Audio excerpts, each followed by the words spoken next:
Hey, architecture firm owners and emerging leaders. Get ready for unparalleled insight into the development of a world-class architecture firm and a worldwide organization driving the digital transformation of the design and construction industry.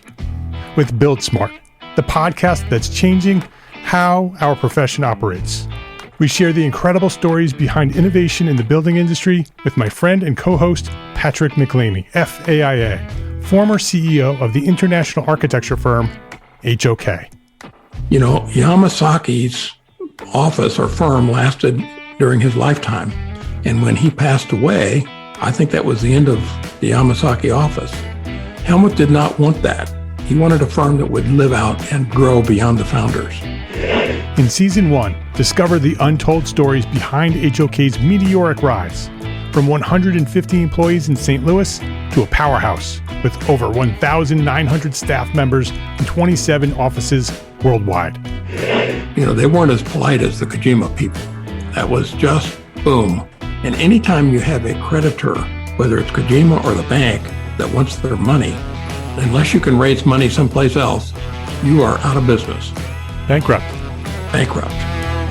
And hold on tight for Season 2, where Patrick takes us on a new adventure as chairman of Building Smart International, shaping the future of digital transformation in the design, construction, and operation of built assets.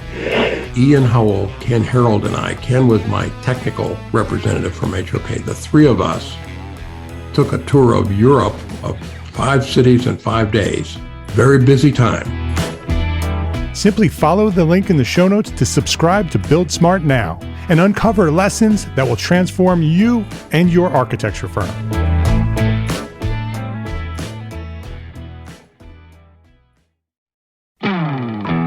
Hey, architecture firm owners and emerging leaders. Get ready for unparalleled insight into the development of a world-class architecture firm and a worldwide organization driving the digital transformation of the design and construction industry. With Build Smart, the podcast that's changing how our profession operates. We share the incredible stories behind innovation in the building industry with my friend and co-host, Patrick McLeamy, FAIA, former CEO of the international architecture firm, HOK. You know, Yamasaki's office or firm lasted during his lifetime. And when he passed away, I think that was the end of the Yamasaki office. Helmut did not want that. He wanted a firm that would live out and grow beyond the founders. In Season 1, discover the untold stories behind HOK's meteoric rise, from 150 employees in St. Louis to a powerhouse with over 1,900 staff members and 27 offices worldwide. You know, they weren't as polite as the Kojima people. That was just boom. And anytime you have a creditor, whether it's Kojima or the bank, that wants their money, unless you can raise money someplace else, you are out of business. Bankrupt. And hold on tight for Season 2, where Patrick takes us on a new adventure as chairman of Building Smart International, shaping the future of digital transformation in the design, construction, and operation of built assets. Ian Howell, Ken Harold, and I, Ken was my technical representative from HOK. The three of us took a tour of Europe of 5 cities in 5 days. Very busy time. Simply follow the link in the show notes to subscribe to Build Smart now and uncover lessons that will transform you and your architecture firm.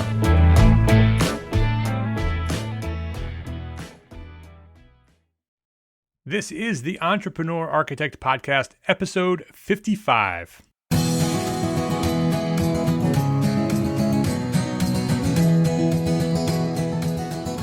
Welcome back to the Entrepreneur Architect Podcast. My name is Mark R. LePage, and this is the podcast dedicated to a successful life as a small firm architect. Whether you have plans to someday start your own firm, or you're in the process of launching a startup, or you might just be an experienced small firm architect just trying to make a difference, this podcast is for you. My goal is to inspire you to build a better business so that you may pursue your purpose with passion and live the life of your dreams.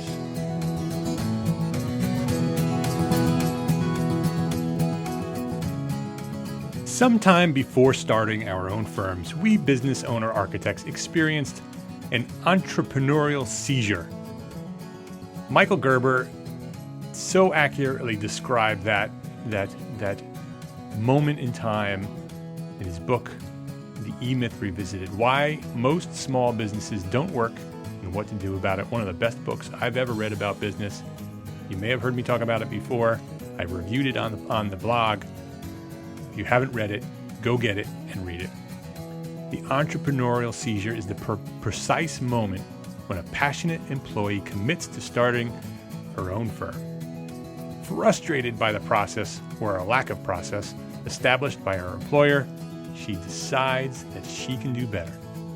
You remember that moment? In this episode of the Entrepreneur Architect Podcast, we're going to talk about the passion-profit cycle of a successful small firm architecture studio. So stick with us. We'll be right back.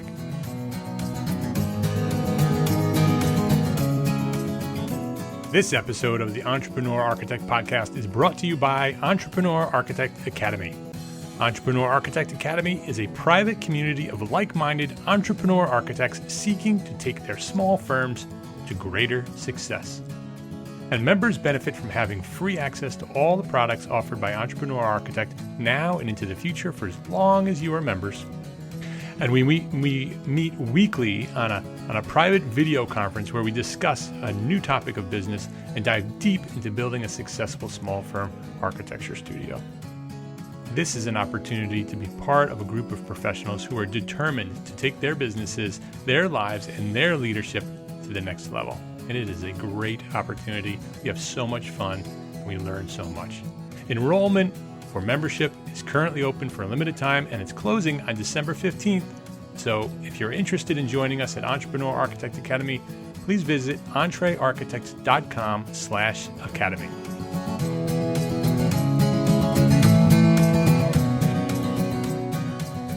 The passion required to overcome the fear and uncertainty of launching a startup architecture firm is a very, very powerful emotion. It's what takes us from business owner architect to entrepreneur architect. It's what gets us out of bed every morning, and it keeps us going year after year after year. It's that passion. It's the passion required to overcome that fear that we feel before we start. And I know you remember that feeling before we started our firms. That fear and uncertainty of what's going to happen out there. It's the passion. But passion for what we do will only take us so far. To become a great firm, a truly great business success, we must also have passion for profit. And I know, profit. To some, profit is a dirty word. And you've heard me talk about profit before. You know my stance on profit. It's the reality that without profit, your passion for being an architect will very, very quickly evaporate. It is the passion for profit that will allow us to grow our firms and continue to build successful practices. And it's much like winning a game. Earning profit feels great. It physically feels great, not just emotionally, physically. Neuroscientist and clinical psychologist Ian Robertson writes about the neuroscience of success. I didn't know there was a neuroscience of success, but he has studied this. And he's written a book about it, The Winner Effect, The Neuroscience of Success and Failure. Earning a profit, basically winning in business, physically alters our brain chemistry, and it increases the production of dopamine. It sharpens our focus and desire for continued success. So earning profit literally causes us to become passionate about earning more profit. And on the other side, the lack of profit alters our brain chemistry as well. Obviously, unless you're running a nonprofit organization, and that's not your goal. But the lack of profit, of running a firm without profit, it's frustrating and frightening. I know, I've done that. And I'm sure you've done that too. We become depressed and disinterested, and our passion for the profession fades. I'm sure you've been there. During times of economic slowdown, the dangers threatening our firm not only come from the outside pressures, but literally they come from inside our heads. So what can we do? What can we do to change the chemistry and earn more profit? Well, I have 5 approaches for you to earn more profit. The first one is cut your expenses. Take a look at your books. You do keep a record of your earnings and expenses, right? You do keep books. Well, take a look at those. Review your expenses and eliminate any unnecessary or wasteful spending. You may be surprised by how much your earnings are being used for supplies and services that you don't really need. You want to wait for those good times to return, when you're making lots and lots of money, before spending your hard-earned revenue on maybe coffee services or that extra phone line or the new iPhone. Cut your expenses and you'll earn more profit. The second one is eliminate debt. When times are tough, it's so easy to get snarled in the trap of business debt. Credit cards and lines of credit shift from a safety net to a reliable source of, quote, income. Before you know it, you're maxed out, paying massive amounts of interest and working with no net at all. Make a plan to reduce or eliminate your debt and start working with retained earnings to pay for your expenses. So set up a retained earnings account, pay into that account every month, and eventually you're going to have a nice big savings. And when you need to spend money on your expenses, you go to your retained earnings account. Instead of your credit card, you pull out your debit card and you pull money out of your retained earnings account. Check out a blog post that I wrote, entrearchitect.com/debt0. It's about how I went from over $100,000 in debt to zero debt. Check that out. Number 2 is eliminate debt. Number 3, increase payroll. What? I know. Increase payroll to earn more profit. How is that possible? Yes. Healthy businesses must grow. You can't do it all by yourself. And with the right team in place, you can actually take on bigger and better projects.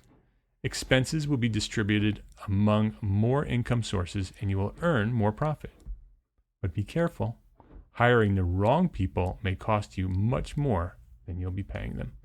So be careful when you're hiring. Make sure you hire the right people. But when you do hire the right people and they start doing what they're supposed to be doing and you don't have to do it anymore, you may just start making a lot more profit. So number 3 is increase payroll. Number 4, you've heard me say this before over and over and over again. I know I'm a broken record. And you young architects out there, you may not know what records are. Let's not get into that. I'm just kidding. I'm only 45. I'm not that old. But I do remember records. Number 4 is raise your fees. I know, you've heard me say it before. Competition has increased among architects as this economy is coming back. It's pretty brutal out there. And some prospective clients are selecting firms based on cost alone. Many architects have cut their fees to the point where profit is impossible. Don't be one of them. Remember, without profit, our firms will fail. Higher fees will not only keep your firm running strong, but it will indicate the true value you bring to a client. When you have higher fees, clients respect you more. If you bring in a project with low fees and they know that your fees are too low, you will not have the respect of an experienced architect. You may get the job and you may regret it. So raise your fees, get them up as high as you can get them. Check the market, see what the market will bear, and get your fees up as high as you can because you need to be more profitable. The more profit you earn, the more art you can create. Profit, then art. Number 5 is expand your services. Architects must think beyond traditional design studio business models. In 2007, with this economy, the terrible economy that we just came out of, as that was heading our way, as those storm clouds started bearing down on us, my firm, 5 Cat Studio, we actually expanded our services. to include interior design and construction management services. And this change in offering, it allowed us to increase potential revenue on every project. So fees once paid to outside designers and contractors are now earned by my firm. Not only has this potential profit resulting from each project increased significantly, but we now have more control over the final quality of our projects, resulting in happier clients. So, number 5 is expand your services. So let's go through these 5 approaches to earning more profit. And one more time, just real quick, cut your expenses. Look at your books, check your earnings and your expenses, and cut out the things that are no longer necessary, or you're just wasting money. Some of those goodies that you have, or maybe even some things that maybe some things that are on your credit card that are recurring payments that you don't even know are there. Cut the expenses. All those little things add up. So number 1 is cut your expenses. Eliminate debt. Check out entrearchitect.com/debt0 for that post on building a debt zero firm. Number 3 is increase payroll. Yep. Once you're at the point of hiring some help, go do that, because the more you can focus on the things that earn you money, the more money you're going to make, and the more profit you're going to obtain. Number 4 is raise your fees. Get your fees up there as high as you can. You've heard me say that before. And number 5, expand your services. It doesn't have to be interior design and construction management. Think out of the box. What can you, as an architect, provide to your clients when you get a project for basic services? What else can you offer to those clients? Expand your services is number 5. So, without passion, there will be no profit. No passion for architecture, you're not going to be profitable. But also, without profit, you're soon going to lose your passion for architecture. It's no fun practicing architecture without making money. The more money you make, the more happy you're going to be, the more prosperous your firm will be.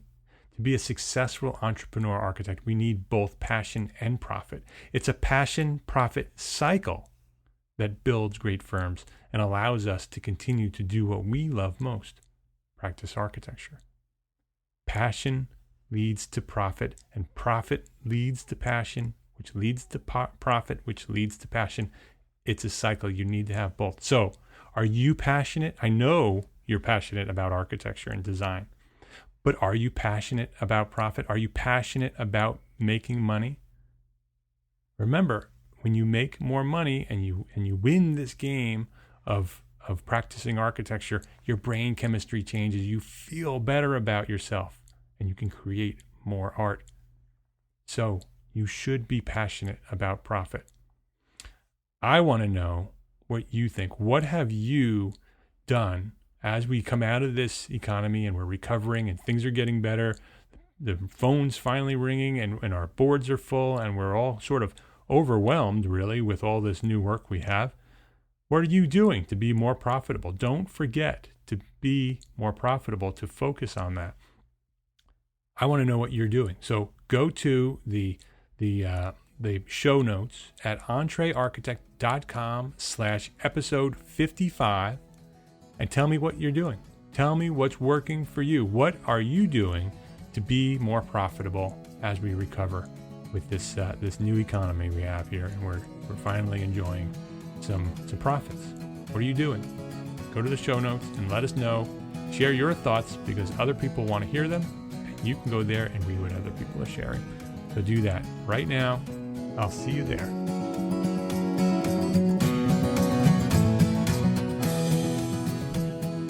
If you like this episode, please go to iTunes and leave me a review, because this is how you may help me spread the word about Entrepreneur Architect and our mission to become an influential force in this profession.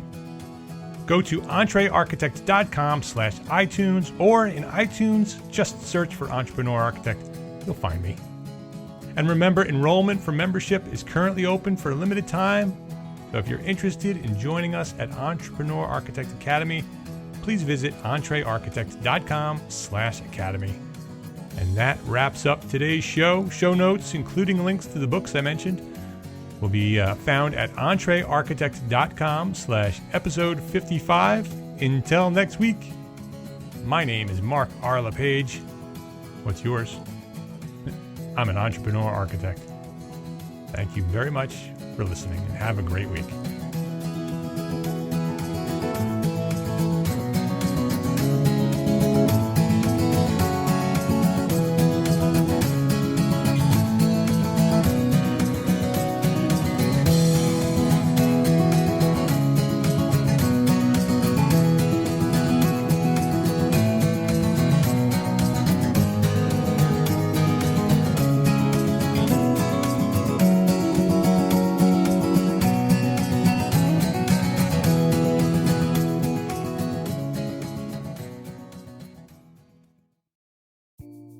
Imagine earning continuing education credits while doing exactly what you're doing right now.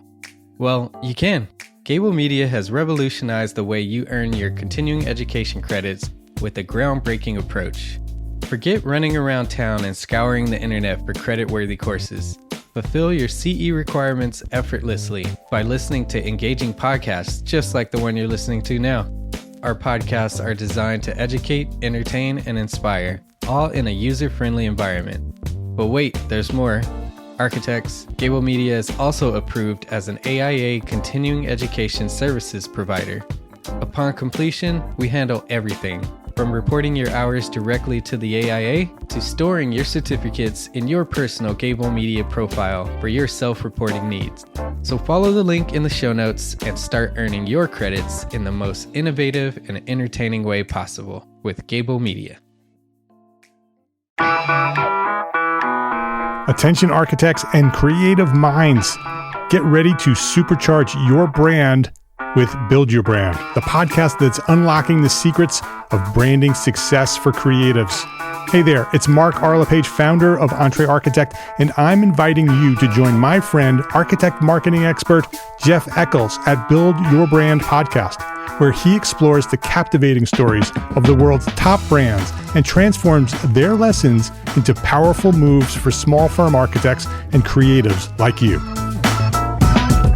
In Season 1, Jeff shares the thrilling tale of Southwest Airlines, where he dissects their journey to the summit and distills it into strategies tailor-made for you. It's important to keep in mind that companies like Southwest compete in the real world, just like you, and face real-world challenges, just like you. You might be surprised at how similar those challenges are to the struggles that you grapple with on a day-to-day basis. Don't miss out on your blueprint for success. Subscribe, tune in, and let's build your brand together. You may have noticed that the very best brands in the world are also known for having somewhat unique corporate cultures. That's often the glue that holds everything together when they encounter those rough spots. We don't do it because it inconveniences the passengers to whom we are primarily dedicated, the short haul, frequent flyer. Follow the link in the show notes to subscribe to Build Your Brand today. Remember, no matter the size, the journey's the same. Your brand's journey to the top starts here.